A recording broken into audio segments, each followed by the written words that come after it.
أشهد أن لا إله إلا الله وحده لا شريك له وأشهد أن محمدا عبده ورسوله أما بعد فأعوذ بالله من الشيطان الرجيم بسم الله الرحمن الرحيم الحمد لله رب العالمين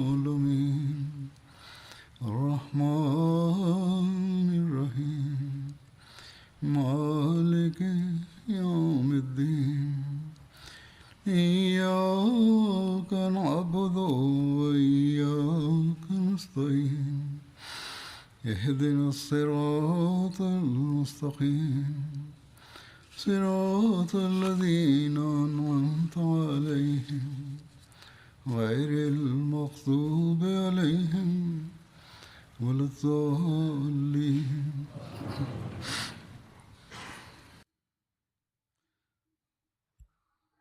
Beni Mustalik Savaşı ile ilgili olarak geçmiş hutbemde ondan bahsediyordum.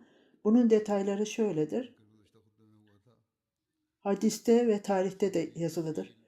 Resul-i Ekrem sallallahu aleyhi ve sellem'in sözlerinde de, Buhari'de de bulunmaktadır bunun detayları. Resul-i Ekrem sallallahu aleyhi ve sellem Beni Müstalik'e saldırmışlardı. Bu Abdullah bin Ömer tarafından o ordunun bir parçasıydı bu kişi. Bu anlatıldı bu olay bu kişiye. Tarihçiler ve onların hayvanları ve yiyecekleri o nehrin kenarındaydı. Orada çocuklar hapsedildi ve o gün Hz. Ceveriye Resul-i Ekrem sallallahu aleyhi ve sellem'e geldi.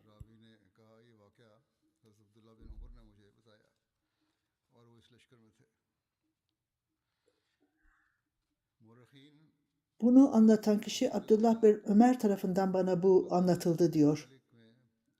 O da orduda bulunmaktaydı. Tarihçiler ve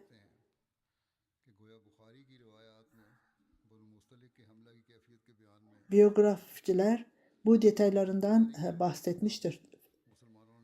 Bütün bunları belirtmiştir. Buhari'de de Beni Müstalik'e saldırmakla ilgili anlaşmazlıklar vardı. Onlar başkaları bunun farkında değillerdi ve ansızın onlara saldırıldı. Allama İbn Hacer her iki sözü de arasını bulmak istiyor ve belki de İslam ordusu saldırınca orada bir müddet kaldılar ve orada sıralarını kurdular ve İslam ordusu hakim oldu ve böylece Beni Mustalik yenildi. Bu saldırı gerçekleştiğinde cehalet vardı, farkında değillerdi Buhari'nin dediği gibi. Onlar kendi sınırlarını kurdular ve orada gerçek bir savaş vardı. Hz. Mirza Beşir Ahmet, Peygamberin hayatı ile ilgili olarak yazdığı kitapta bu meseleyi tartışmıştır. Buhari'nin ve burada anlatılan detaylarda Buhari'de bu saldırının farkında değillerdi ve onlar hayvanlarına su veriyorlardı denilmektedir. Fakat düşündüğünüzde bu tarihçilerin söylediğine aykırı değildir. Bilakis farklı zamanlarda, farklı yerlerde söylenmiştir. Müslüman ordusu Beni Müstalik'e yaklaştığında o zaman da o durumdan farkında değildi. Müslümanlar o kadar yaklaşmışlardı ki hatta kesin olarak Müslümanlar oraya geleceğini biliyorlardı ve hala hiç organize edilmemiş durumlardaydılar. Bu durumda Buhari'nin de söylediği gibi onlar Müslümanların geldiğini fark edince onlar derhal hemen savaş için hazırlandılar. İşte tarihçiler bunu söylemektedir. İkinci durum, Alama İbni Hacer ve diğer akademik dil bilginleri bunun ortasını bulmaya çalışmaktadırlar. Tezatları olan. Aslında bu doğrudur. Bu doğru bir açıklamadır. Hazreti Haşem bir Mama bu savaşta şehit olmuştu. Onun durumu şudur. Sadece bir sahabe şehit edildi. O da yanlışlıklaydı. Başka bir Müslüman tarafından şehit edilmişti. Hazreti Hişam bin Sübaba idi onun ismi. Hazreti Oğuz belki de o putperesttir diye onu yanlışlıkla öldürdü.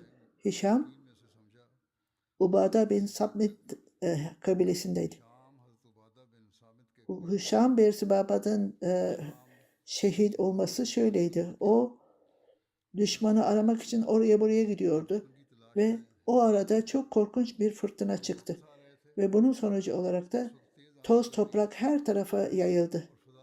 Bir ensari ile karşılaştı ve onu tanımadı ve o belki de bir putperesttir deyip ona Hişam'a saldırdı ve onu şehit etti.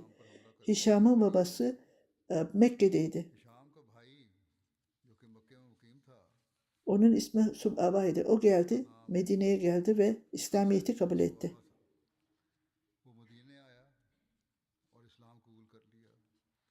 Yanlışlıkla öldürüldüğünde ondan fidye istediler ve o fidye de verildi ona. Fidyeyi aldıktan sonra Hazreti Oğuz kardeşinin öldürülmesinden dolayı ondan öc aldı ve onu öldürdü. Sanki bu özel bir planla yapılmış gibiydi. Bu da Arapların örf ve adetine aykırıydı. Onlar bu parayı aldıktan sonra başkasını öldürmek doğru değildi. Resul-i Ekrem sallallahu aleyhi ve sellem Mekke'de öldürülmesini istedi bunun davranışından dolayı. Bu savaşta melekler Müslümanları nasıl desteklemişti? Hazreti Ceverya'nın bildiğine göre Allah-u Teala'nın peygamberi Resul-i Ekrem sallallahu aleyhi ve sellem aramızdaydı. Müresi'ye gelmiştik. Babamın şöyle dediğini duydum. Çok büyük bir ordu geliyor dedi. Bizim bu kadar gücümüz yoktur onlara karşı gelmek için. Ben öyle büyük bir orduyu gördüm ki bunu sözlerle açıklayamaz. Ceverya İslamiyet'i kabul etmişti o zaman. Resul-i Ekrem sallallahu aleyhi ve sellem onunla evlendi ve geri geldi. Ve ben Müslümanlara bakıyordum, inceliyordum onları. Ben onların çok geniş sayıda görmedim. Savaşta bu kadar fazla dedikleri gibi değildi. Bu çok korku Allah-u Teala tarafından putperestlerin kalplerine konulan Müslümanlara karşı olan bir korkuydu. Müstalik de o zaman Müslüman olmuş birçok kişiler beyaz elbise giyiyordu ve atları da siyah renkliydi. Biz onları ne daha önceden gördük ne de savaştan sonra gördük. Bu savaş ganimetleriyle ilgili olarak 2000 deve vardı. Koyun keçi 5000'di. Hapiste olanlarda bazı tarihçilere göre hapistekiler 7000'den fazlaydı. Tarihçilerin bildirdiğine göre. Resul-i Ekrem sallallahu aleyhi ve sellem Hazreti Berada bin Hüseyin hapistekilere göz kulak olması için silahlandırdı. Onlar silahlarını topladılar. Ayrıca bu hayvanları yiyecekler bir araya toplandı. Hazreti Şükran onların göz kulak oldu. Humusla ilgili olarak Hazreti Mahmiye Cima onlara göz kulak oldu. Bütün savaş ganimetleri Humus'ta toplandı. Humus Allah-u Teala'nın kaderine göre o ganimetlerin yarısı Allah-u Teala'nın ve peygamberindi ve yakın akrabalarındı. Ve İslamiyet'in faydası için kullanılıyordu. Diğerleri insanlar arasında dağıtıldı. hayvanlar da yine dağıtıldı insanlar arasında. Yine Cüveyriye nasıl Resul-i Ekrem sallallahu aleyhi ve sellem'e evlendi? Bunu daha önce de bahsetmiştim. Beni Müstevliğin hapisleri arasında Haris bin Zarar'ın kızı Berra oradaydı. Onun ismi Resul-i Ekrem sallallahu aleyhi ve sellem tarafından Cüveyriye'ye dönüşüldü. Daha önceden Muresi'de öldürülmüştü onun kocası. Normal olarak bu esirler Müslüman askerler arasında paylaştırılıyordu. Ve Saris o Sabit bin Gevs'e verilecekti. Berra özgürlüğünü kazandı ve ondan sonra Sabit'le pazarlığa girişti. Bunun anlamı bir köle efendisiyle bir para üzerinde anlaşma yaparak özgür kalıyordu. Bu şu miktarda para verilecektir ve bu da ondan sonra 9 okya altın. Bu 360 dirhemdi. Eğer fidye verilirse bu tam o zaman özgür kalacaktı. Bu anlaşmaya varıldıktan sonra Bara Resul-i Ekrem sallallahu aleyhi ve sellem'e geldi ve bütün meseleyi ona anlattı. Ve ondan sonra bu benim üsteliğin şeflerinden biriyim. Ben fidye konusunda bana yardım edin dedi. Resul-i Ekrem sallallahu aleyhi ve sellem çok duygulandı ve çünkü o bu ilişkilerde belki de kolaylık verilecektir İslam tebliği için. Onun için onu özgür bırakıp onunla evlenmek istedi. Resul-i Ekrem sallallahu aleyhi ve sellem özel olarak bir mesaj gönderdi ona. O kabul ettikten sonra bu fidyeyi verdi ve ondan sonra onunla evlendi. Sahabeler ondan sonra onların efendilerinin onur veriyordu o kabilenin başkanına. Onun için bir peygamberin kayınpederi vesaire hapiste olmamasını düşündüler ve onlar hiç fidye almadan onları serbest bıraktılar. Hazreti Ayşe, Ceveriye kendi milleti için çok şanslı bir kişiydi dedi. Bu ilişki Resul-i Ekrem sallallahu aleyhi ve sellem'in iyiliğiydi ve böylece Ebu Müstelik bundan etkilendi ve Müslüman oldular. Resul-i Ekrem sallallahu aleyhi ve sellem'e geldiler. Cevariye'nin babası Hazreti Haris fidyeyi Resul-i Ekrem sallallahu aleyhi ve sellem'e getirdi ve bu fidyeyi vererek Hazreti Cevariye'yi özgür bırakınca o İslamiyet'i kabul etti ve ondan sonra Resul-i Ekrem sallallahu aleyhi ve sellem'le evlendi. Sirid İbni Hişam'a göre Resul-i Ekrem sallallahu aleyhi ve sellem Medine'ye döndüğünde Banu Mustalik Savaşı'ndan sonra Hazreti Cevahir'in babası Haris bin Abi Zarar kendisini Resul-i Ekrem sallallahu aleyhi ve sellem'e kızının fidyesini vermek için girdi. Akik denilen vadiye geldiğinde o develeri fidye olarak kızı için getirdiği develeri beraberinde getirdi ve bu iki devesinden özellikle onları sakladı bir yerde. Çok sevdiği iki deveyi Kik denilen orada sakladı. O Resul-i Ekrem sallallahu aleyhi ve sellem'e gelince ey Muhammed sen benim kızımı hapse attın. Bu benim kızımın fidyesidir. Resul-i Ekrem sallallahu aleyhi ve sellem diğer develer nerede dedi. Faris bundan çok etkilendi. Eşheden la ilahe illallah ve eşheden Muhammeden abduhu ve resulü sen Allah-u Teala'nın peygamberisin dedi. Yemin ederim ki Allah-u Teala bunu size haber vermiştir. Çünkü Haris'ten başka kimse bunu bilmiyordu. Haris de İslamiyet'i kabul etti ve iki oğlu ve o kabilesinin birçok kişileri de İslamiyet'i kabul etti. Başka bir söylentiye göre Hazreti Ceveriya'nın Hazreti Abdullah ve fidyeyi o insanları serbest bıraktı. Yolda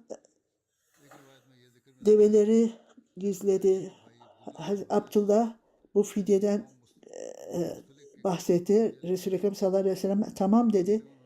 Bu fidyeleri ne getirdin? Ben bir şey getirmedim dedi. Resul-i Ekrem sallallahu aleyhi ve sellem o zaman peki o genç develere, küçük develere ne dersin? Nerede sakladın onları dedi. Bunu duyunca Abdullah yemin ederim ki Allah Teala tektir ve Muhammed onun peygamberidir dedi. Ve ondan sonra hiç kimse dedi benden başka bu develeri sakladığımı kimse bilmiyordu. Veya başka birisi de bu bölgeye hiç gitmedi. Bundan sonra Müslüman oldu.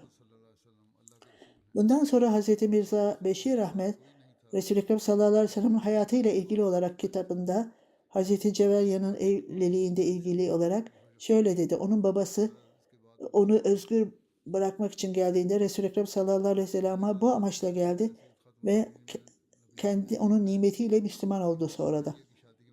Ondan sonra bu evlilik teklifini alınca Resul-i Ekrem sallallahu aleyhi ve sellem'den o kendisi Resul-i Ekrem sallallahu aleyhi ve sellem'le beraber kızının evliliği için hazırlık yaptı. Hazreti Cevariya'nın bildirdiğine göre birkaç gün önce Resul-i Ekrem sallallahu aleyhi ve sellem'e gelmeden önce bir rüya gördüm.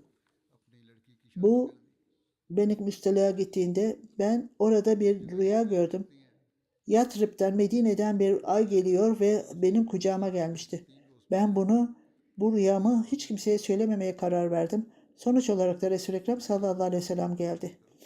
Ve o bizi hapse atınca bu rüya gerçekleşti ve Resul-i Ekrem sallallahu aleyhi ve sellem beni özgür bıraktı ve İslami yolla benimle evlendi ve Allah-u Teala'ya yemin ederim ki ona hiçbir şekilde beni insanlarımı özgür bırak demedim.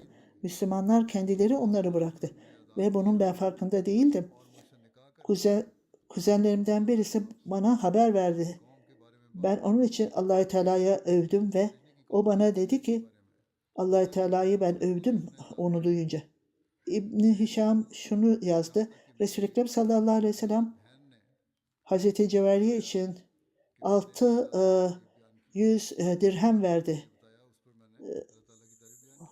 Böyle olunca Resul-i Ekrem sallallahu aleyhi ve sellem başarılı olarak Medine'ye döndü ve bu savaşta başarılı oldu ve 28 gün Medine'nin dışında kaldı.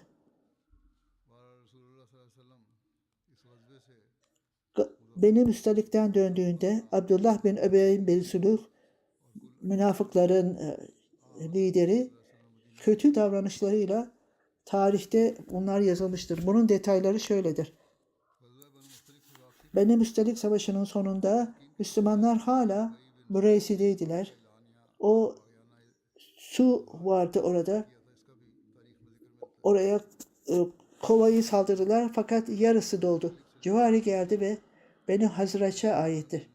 Bir müddet sonra muhacirler ve ensar da oradaydı. O su kaynağında.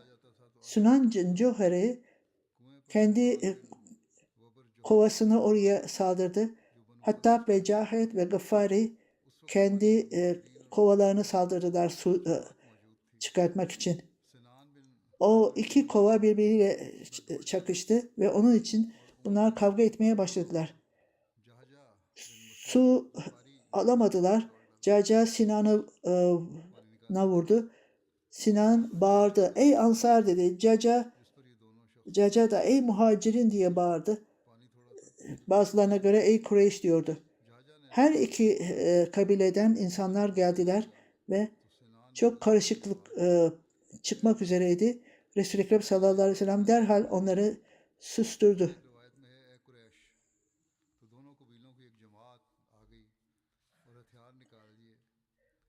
Sahih Buhari'ye göre bu karşı gelmenin nedeni muhacirler arasında tesadüfen onun arkasını vurmuştu. O ey Ansar dedi. Diğeri de ey muhacirin gelin bana yardım edin dedi. Bunlar sudan dolayı gerçekleşmişti. Görünüşte bunlar develer tarafından içiliyordu. Resul-i Ekrem sallallahu aleyhi ve sellem geldiğinde bu cahillik nasıl oldu? Hangi davranışı bulunuyorsunuz? Bu cahilce bir yoldur. Bütün bunlar Resul-i Ekrem sallallahu aleyhi ve sellem'e bunları bir kenara atın. Siz kardeşliğinizi sona erdireceksiniz. Her kişi her arkadaşına, kardeşine yardım etmelidir. İster bu adaletli olsun veya adaletsiz olsun. Eğer bir muhacirlerinden bir grup Hazreti Aba bin Samad onunla konuştu ve bir grup Ensar'la Sinan'la konuştu. Sinan kendi hakkından vazgeçti ve ona Resul-i Ekrem sallallahu aleyhi ve sellem ona Sinan kendi hakkından vazgeçti dedi. Abdullah bin Übey müşriklere döndü. Orada oturuyorlardı. Zeba bin orada çok gençti. Bazı daha henüz erginlik çağına ulaşmamıştı. Abdullah bin Übey bu cacayı ey Kureyş'in insanları çok morali bozulmuştu. Ben böyle bugünkü gibi bir gün görmedim dedi. Allah-u Teala yemin ederim ki Resul-i Ekrem sallallahu aleyhi ve sellem Medine'ye geldi ve bu dinden çok korkuyordum ve hiç hoşlanmıyordum fakat benim insanlarım bundan çok etkilendiler ve benim ülkem, benim milletim İslam'ı kabul ettiler ve şehrimizde onlar artık çoğunluk haline geldiler. Onun için Kureyşler söylendiği gibi hiç uygun olmayan ifadeler kullanmaktadırlar. Siz köpeği şişmanlatın ki sizi yesinler. Ben bu ifadeyi Caca'nın dediği gibi ben buradayım ve ben daha artık kimseye zahmet etmeyeceğim. Ben Medine'ye en onurlu kişinin en aşağılık kişiyi çıkartacaktır orada. Ondan sonra dikkatini insanlarına çevirdi. Bu siz adaletsizlik yapmaktasınız kendinize karşı. Onlara kendiniz şehrinizde ev verdiniz. Zenginliğinizi paylaştınız. Ve onlar zengin oldular. Allah-u Teala yemin ederim ki şimdi bugün bile sizin elinizle şehrinizi bırakın ve başka yere gidin. Onlar bütün bunlar için yaptıklarını memnun olmadılar. Onları kışkırttılar. Muhacirlere ne yaptıysanız onlar tatmin olmadılar. Yani anlamı Resul-i Ekrem sallallahu aleyhi ve sellem için onları öldürdünüz. Sizin çocuklarınız babasız kaldı ve sizin nesliniz tükendi. Onların nesilleri çoğaldı. Onlar Abdullah dinlediler. En onurlu kişiyi Medine'ye ulaştığında en aşağılık kişiyi aşağılık edecektir. O ayağa kalktı. Sen bu insanlar arasında en aşağılıksın dedi. Muhammed Resul Ekrem sallallahu aleyhi ve sellem Allah-u Teala tarafından gönderilmiştir en yüceliğiyle. O Müslümanlarda güç kazanmaktadır. O onur vardır. İbn-i Übey buna cevap olarak sessiz ol. Ben sadece ben şaka ediyorum. Böylece korkmuştu o. Uzeyd bin Ekrem bütün bunları duydu ve Resul-i Ekrem sallallahu aleyhi ve sellem'e geldi ve o zaman da muhacirler ve ensar da oradaydı. Zeyd olanları İbn-i Übey ile ilgili olarak anlattı. Buhari'ye göre Zeyd bin Ekrem amcası vasıtasıyla Resul-i Ekrem sallallahu aleyhi ve sellem'e bildirdi. Resul-i Ekrem sallallahu aleyhi ve sellem Zeyd'i hemen halletti ve Zeyd'in söylediğine hiç hoşlanmadı. Onun yüzünün şekli değişti ve çocuk dedi. Belki sen kızgınlıkla İbn-i Übey'in hayır Allah-u Teala'nın Resulü yemin ederim ki bunu söylediğini duydum. Resul-i Ekrem sallallahu aleyhi ve sellem belki yanlış duydun dedi. Zeyd Allah-u Teala yemin ederim ki ben yanlış duymadım dedi. Resul-i Ekrem sallallahu aleyhi ve sellem belki de sen karıştırdın dedi belki de meseleyi. Zeyd, ey Allah-u Teala'nın meseleyi Resulü ben bu durum değildir gerçek olan. Bu sözler ordu arasında yayıldı ve insanlar bunu tartışmaya başladılar. Ensar Zeyd'le alay etmeye başladı. Kendi kabilelerine karşı bir takım şeyleri ona atfetmektesiniz. Zeyd'in amcası da hoşnutluğunu belirtti ve sana ne oldu? Niçin? Ne yapıyorsun dedi. Resul-i Ekrem sallallahu aleyhi ve sellem sana yanlış dedi ve sana kızdı. Zeyd Allah-u Teala'ya yemin ederim ki ben bunları kulağımla duydum dedi. Ben hiç kimse Hazreti bin Öbey'den daha değerli olan birini bilemiyorum. Hatta babam bile aynı şeyi söylemektedir. Hiç şüphesiz Resul-i Ekrem sallallahu aleyhi ve sellem aynı Abdullah Öbey'in söylediği gibi. Ben hiç aldırış bile etmem böyle bir duruma. Bunun durumda babam bile bunu söyledi. Ve gerçekten ümit ediyorum ki Allah-u Teala bununla Peygamber'e Resul-i Ekrem sallallahu aleyhi ve sellem'e vahiy inecektir ve böylece her şey açığa kavuşacaktır. Zeyd çok üzüldü ve ben bunu hiç daha önceden düşünmemiştim. Daha burada dışarıda kampın kurulduğu yerde o Medine'de değildi. Bütün bu olanlar Medine'nin dışındaydı. Kendisini insanlardan korumak için daha öne çıkmadı ve insanlar belki de onu görüp yalancı olduğunu söyleyeceklerdi. Diğer taraftan Ensarlar da toplantıdaydılar ve onlar Resul-i Ekrem sallallahu aleyhi ve sellem'in cevabında Zeyd'e bazıları ayağa kalktı ve Abdullah bin Übey'e giderek onu haberdar ettiler. Oğuz bin Halid'e ey Ebu Hab bu bilinen bir şeydir. Gerçekten bu sözleri söylemişsen Resul-i Ekrem sallallahu aleyhi ve sellem'e haber ver. Sonra istiğfar eyle ve günahların affedilsin. Yoksa vahiyinin inmesini, seni aşağılamasını bekleme. Eğer bu sözleri söylememişsen o zaman Resul-i Ekrem sallallahu aleyhi ve sellem'e bunu açıkla. Allah-u Teala'ya yemin et ki bunları söylemedin de. Ve sonra o yemin etti ve onu söylemedi dedi. İbn-i Ebeyn Resul-i Ekrem sallallahu aleyhi ve sellem'e geldi. Resul-i Ekrem sallallahu aleyhi ve sellem ey Ebu Ebeyn bu sözleri söylediysen tövbe et dedi. Ne Zeyd söylemişse ben bunu söylemedim diye yemin etti. Başka bir şekilde Abdullah bin Ebeyn bunu düzeltmek için Resul-i Ekrem sallallahu aleyhi ve sellem'e kendisi geldi ve Allah-u Teala'ya yemin ederek Zeyd ne sizi söylemişse tamamen gerçek değildir dedi.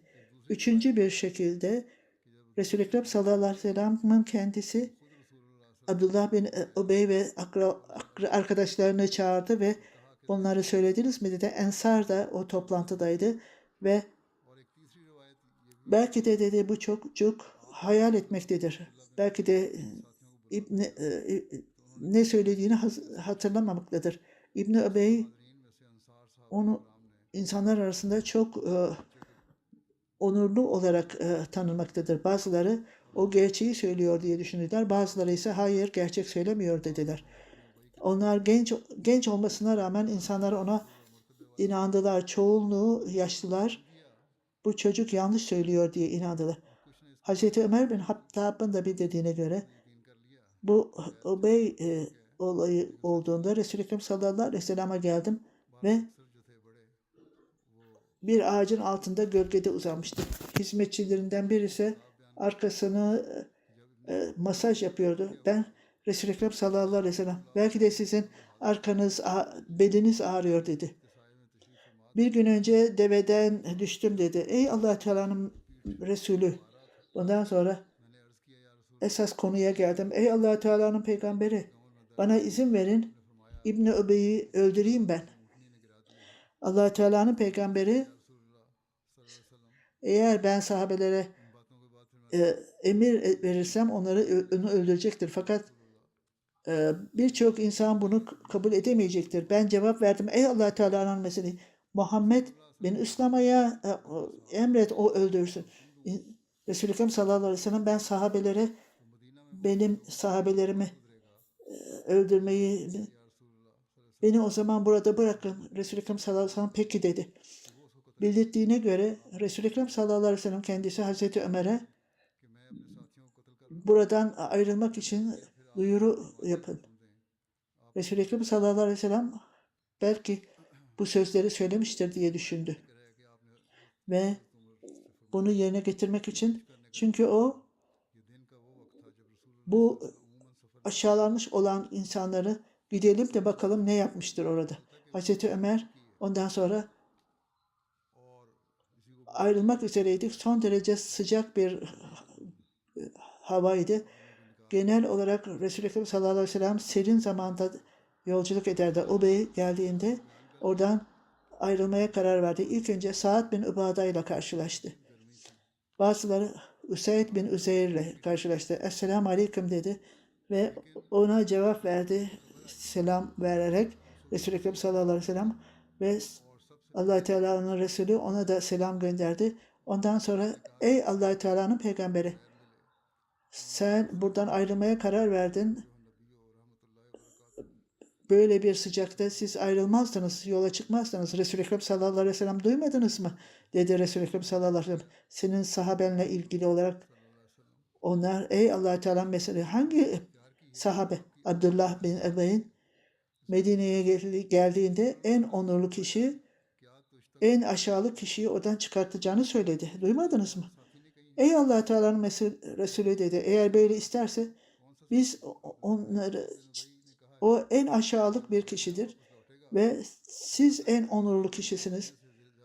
Onur Allah-u Teala'ya aittir ve siz ve müminlere aittir. Ey Allah-u Teala'nın Resulü dedi. Allah-u Teala ona rahmet eylesin.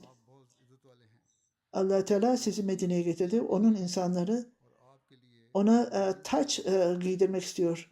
Ve Allah-u Teala onu Medine'ye getirdi. Belki de o imparatorluk istiyor diye düşündü. Resul-i Ekrem sallallahu aleyhi ve sellem Zeyd'in sözlerini ve Abdullah yanlış söylüyordu. Aynı zamanda Resul-i Ekrem sallallahu aleyhi ve sellem hikmetini uyguladı ve orada sessiz kaldı. Şimdi Medine'ye gidelim ve kim aşağılıkmış, kim onurluymuş görelim dedi. Sonuç olarak onun hatasıydı ve bu sözleri söylemişti. Hazreti Mirza Beşir Ahmet bununla ilgili olarak detayları bahsetti. İnşallah gelecekte de bahsedeceğim. Gelecek cuma İngiltere'nin calsası başlıyor. Dua edin ki Allah-u Teala bunu her bakımdan nimetlendirsin. Bütün görevliler için de dua ediniz. Onlar en yüce ahlaki karakteri ortaya koysunlar ve fedakarlık ruhunu ortaya koysunlar. Bütün sorumluluklarını yerlerine getirsinler. Buraya gelen misafirler emniyetle gelsinler. Yolculukta olanlar da yolculuğa başlayanlar, bütün hepsini Allah-u Teala nimetlendirsin.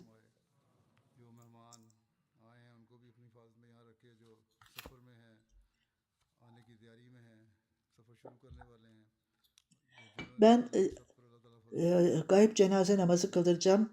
İlk önce Selima Banu Sahab, Kuzey Hindistan'da ki liderin hanımı geçenlerde vefat etti. İnna lillahi ve inna ileyhi raciun. Musi'ydi. Muhammed Hamid Kavser sahabın bildirdiğine göre Abdül Gani sahabın kızıydı. Cem-i Kaşmir'den. Mevla Hüseyin 1935 yılında biat etti. Dağlık yerlerden, buzlardan yalnızca yürüyerek geldi. Kadiyan'a indiler ve Hazreti Müslüman'ın konuşmasını dinlediler. Böylece. Hanımıyla ilgili şöyle diyor. Biz çok az bir paramız vardı vakfi zindagi olarak. O her zaman güler yüzlüydü ve çok misafirperverlik gösterirdi misafirlere. Allah-u Teala bize Onun küçük bir gelirine nimetlendirmişti. Hiçbir zaman şikayet etmezdi. Bazen şikayet edenlere bu derstir. Ondan sonra Kevser sahip şöyle diyor.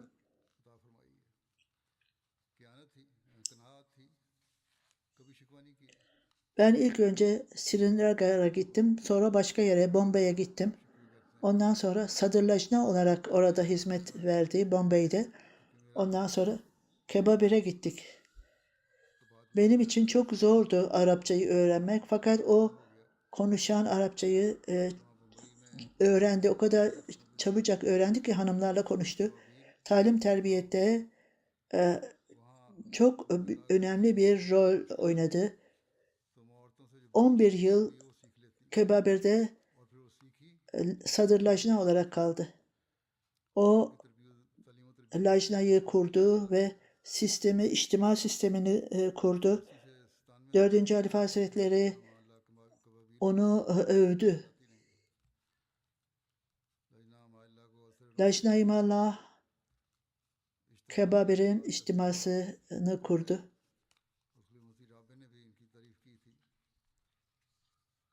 O 5. içtimaydı Lajna-i Mallah Kebabir bütün Arapları temsil etmekteydi. Sadece bir hanım Hindistan'dan, Keşmir'dendi. Diğerlerinin hepsi Arap'tı. O tamamen Araplarla kaynaşmıştı. Ondan sonra ben Pakistan'a gittim. 1989'da Pakistan'a gittim. Benimle geldi. Her gün Beytül Mübarek'te, Beytül Fikir'de dua ederdi. Kadiyan'da Şerif Ode sahip şöyle yazıyor. İlk sadırlajna olarak atandı buraya ve 6 yıl burada sorumluluğunu aldı. Daha önce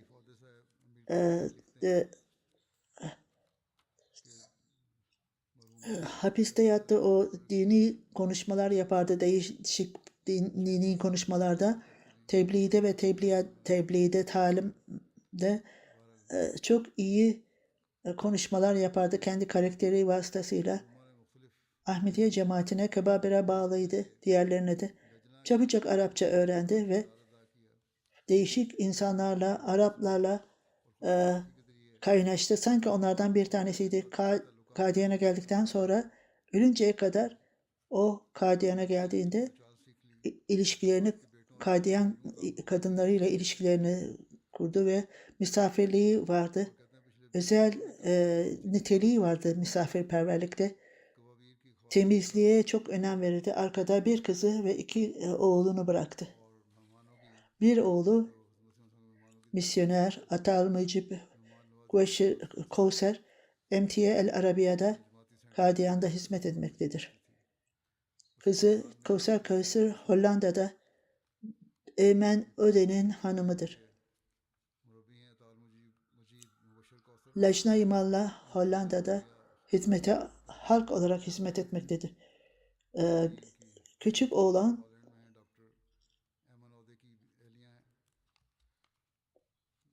Beşer Kevser MTA Arabiya İngiltere'de Şerif Kevser Kadiyan'da hizmet vermektedir.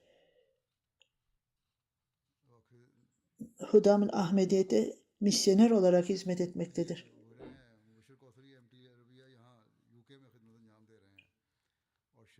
Video audio departmanında çalışmaktadır. Allah-u Teala ona rahmet etsin ve gelecek nesilde onun iyi talimatlarını yerine getirmeyi nasip etsin. Zühal Hak sahip Tanzanya'nın babası idi. O geçenlerde vefat etti. İnna lillahi ve inna ileyhi raciun. Musiydi Allah-u Teala'nın lütfuyla. Rabbi Ziyal Hak sahip şöyle diyor. Ahmediyet onun ailesinde Münşe Muhsin sahipti. Benim büyük babam vasıtasıyla. 1905'te onun amcası vasıtasıyla amcası biat etmeyi arzu etti. Kadiyan'a gitti. Resul-i Ekrem sallallahu aleyhi ve sellem arkasında biat istedi. Fakat vaat edilen Mesih sallallahu aleyhi ve sellem iyi değildi ve o zaman olmadı. O gün biat etmedi ve geri döndü. Birinci halife Hazretleri zamanında iade etti.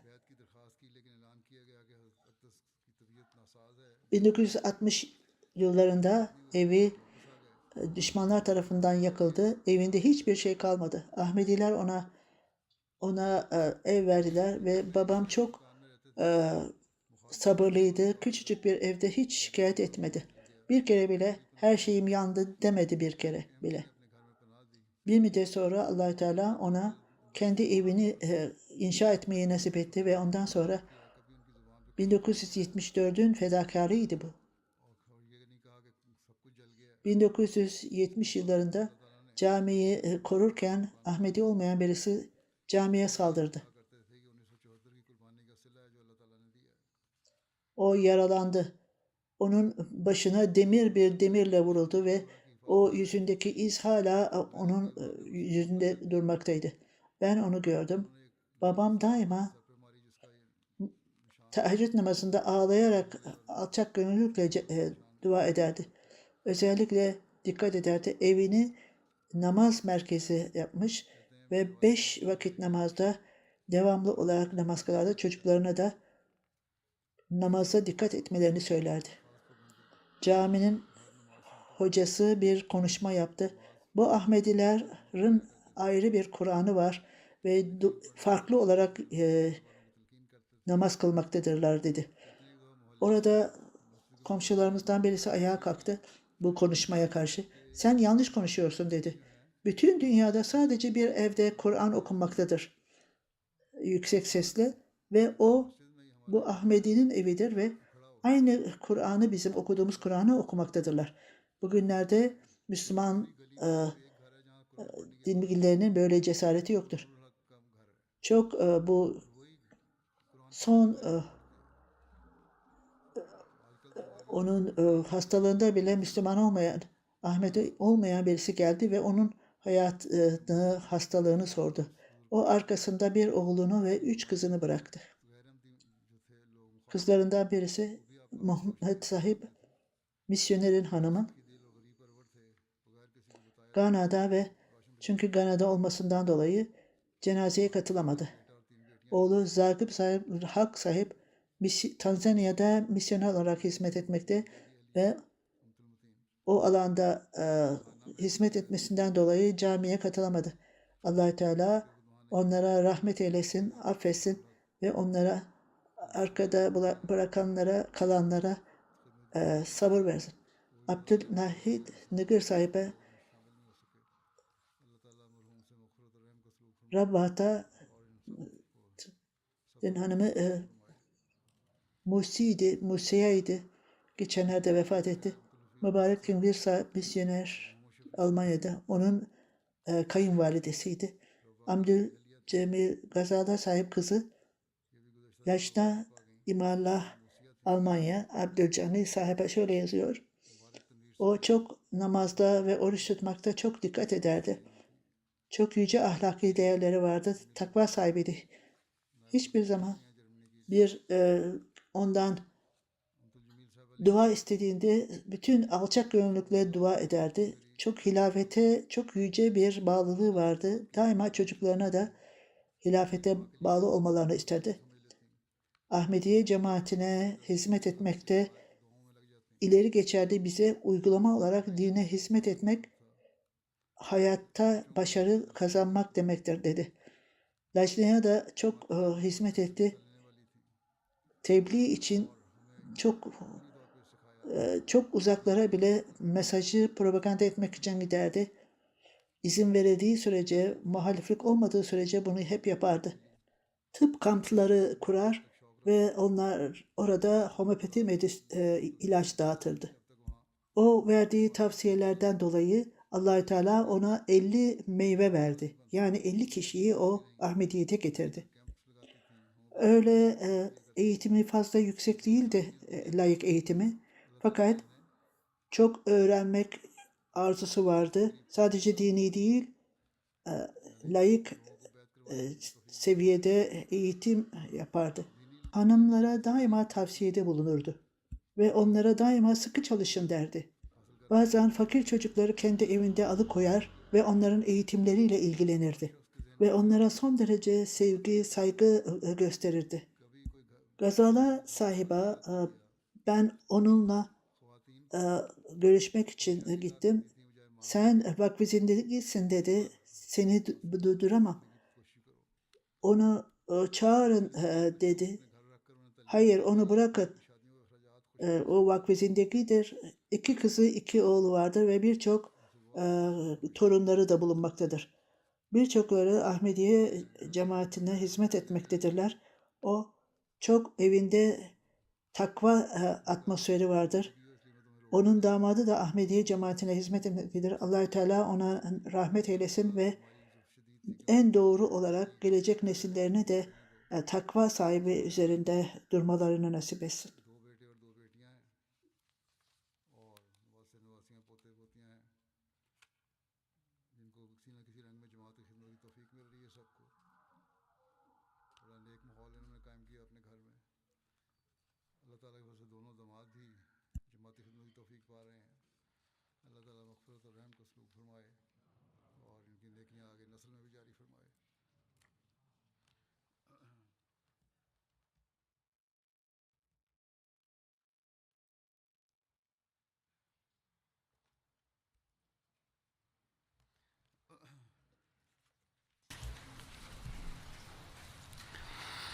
الحمد لله الحمد لله نحمده ونستعينه ونستغفره ونؤمن به ونتوكل عليه ونعوذ بالله من شرور أنفسنا ومن سيئات أعمالنا من يهده الله فلا مضل له ومن يضلله فلا هادي له ونشهد أن لا إله إلا الله ونشهد أن محمدا عبده ورسوله عباد الله رحمكم الله إن الله يأمر بالعدل والإحسان وإيتاء ذي القربى وينهى عن الفحشاء